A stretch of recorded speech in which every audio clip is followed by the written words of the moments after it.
So, Michelle, we've been looking at the different roles that we ask people to take within the co-supervision space. And I was thinking about the observer, and the first question that came into my mind was, who am I actually observing? Good question, isn't it? So again, I expect when we've done this before, we've been in training situations, and I'd encourage the observer first and foremost to focus on the practicing supervisor. We've said throughout this that effectively they're our client in the co-supervision space. And what they should do, the practicing supervisor should do, is give you a clue about what it is that they want you to observe. But of course, supervision's a relational dynamic. So you can't just watch the supervisor at work. You need to see how they're interacting and what the impact is on their supervisee.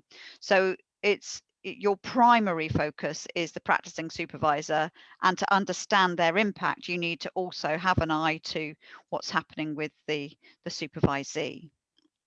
Yeah, lovely, absolutely, because it is a bit different. And where that leads me to is, if I have this focus on who I'm observing, there's then something around, what type of feedback should I be offering and giving to the practicing supervisor?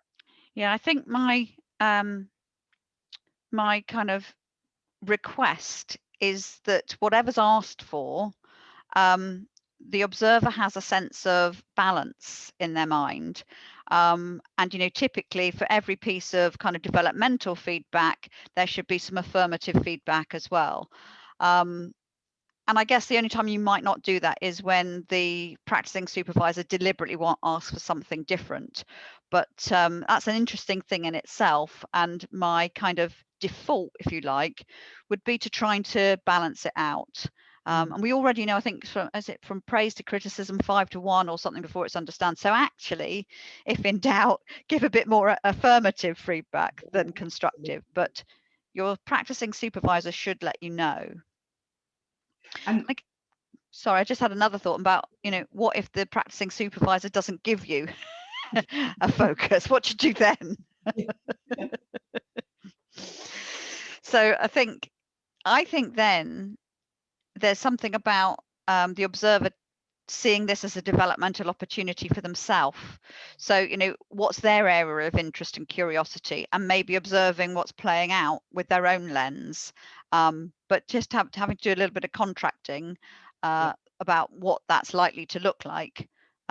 It's an encouragement, I think, to help the practicing supervisor be clear about what they need. And if they're not clear, somebody else won't decide for them. Somebody else will do something that works for that somebody else. So, it's in their gift as to what they get. Yeah. And the thought I had when you mentioned the word affirmative, when I almost cut across you, was, I think if a practicing supervisor does, a really, really high performance job, or 20 minutes, there's still loads of affirmation that you give in terms of keep doing that, because that was really good and that was really good. So there is that opportunity for balance, and if in doubt, stay with the affirmative.